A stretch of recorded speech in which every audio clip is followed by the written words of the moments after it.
Hello mga friends, ang motor na ito ay tumigil, ngunit nung tinanggal ko yung cover, ay umandar na uli ito. Ano kaya ang dahilan? Tignan natin.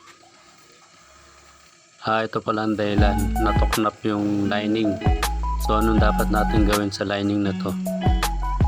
Hindi naman tuloy natuknap yung lining, so mag-aanda na lang tayo ng rugby. So, lalagyan natin ng rugby yung parting natuknap. Simple lang, pagkalagay natin ng rugby, kakalat lang natin siya, tapos lalagyan natin yung natuknap na lining. Ayan.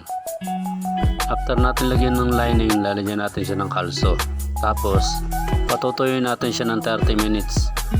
After natin magpatuyo, ididikit na natin yung natuknap na lining, tapos pupukpukin natin ng martilyo, dahan-dahan lang.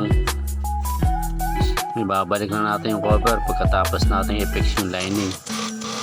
Okay na, tapos na ang trabaho natin. Pwede na natin testingin.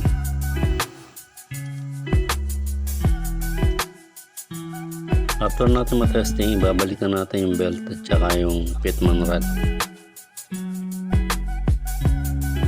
Paalala lang po, marami pa pong pwede maging dahilan ng pagtigil ng motor. Hindi lang po itong video natin ngayon. Salamat po.